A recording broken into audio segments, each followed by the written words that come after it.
Hello friends, we're ready for day 12. This is the last event that's going to be depicted in the Old Testament, and it is going to talk about the prophets. And we're going to look for a cross once again, because these prophets were all looking forward to the one who is going to come. But let's not get ahead of ourselves. Let's go back and pick up our story where we left off yesterday, which was the Israelites had been wandering in the wilderness and they had Moses as their leader, but then Moses dies. He passes at an old age, and following him comes Joshua. He led them into the promised land and had lots of battles. One of them was the Battle of Jericho, where they marched around 7 times, blew the horns, and the walls fell out. What a story. Well, during this time, God sent judges. That's the next book of the Bible, but God sent judges to help the people hear from him. But the people had a bad habit of turning away from God and then getting into a rebellious state and finally suffering and repenting and then being restored. And this cycle seemed to find itself happening over and over and over. Do you ever think we have that same problem today? I do. So God finally sent a man named Samuel. He was a prophet and a priest. And Samuel was the one, we'll read about his story in 1st and 2nd Samuel. And he was the one that while he was leading them, the people said, we want a king just like the other nations. And so therefore God gave them what they wanted, and he gave them the first king of Israel, who was named, anyone know? Saul. And after Saul came King David. He is the one who, although not perfect, was a man after God's own heart.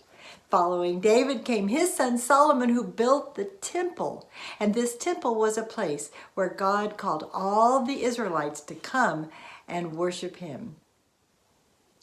During this time, God sent many prophets, and their stories really make up most of the rest of the Old Testament. But they were proclaiming many times that God was going to send a Messiah, a king, that they could look forward to. They were all looking forward to this one who would come, who would be their salvation. And also this king would bless all the nations of the world. There were many specific things said about this one that was to come. And they were things like where he would be born, Bethlehem, how he would be born, of a virgin. And I believe there were about 300 prophecies that were fulfilled. Some of them would predict his suffering, and then many would predict his ultimate future victory and reign forever and ever. So let's see what Peter said about what these prophets had to say. He said, concerning this salvation, the prophets who spoke of the grace that was to come to you searched intently and with the greatest care, trying to find out the time and circumstances to which the Spirit of Christ in them, isn't that amazing, was pointing when he predicted the sufferings of the Messiah and the glories that would follow. We know who they were looking for.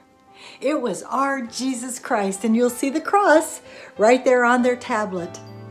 And you know, many of us today are looking forward to Jesus coming again.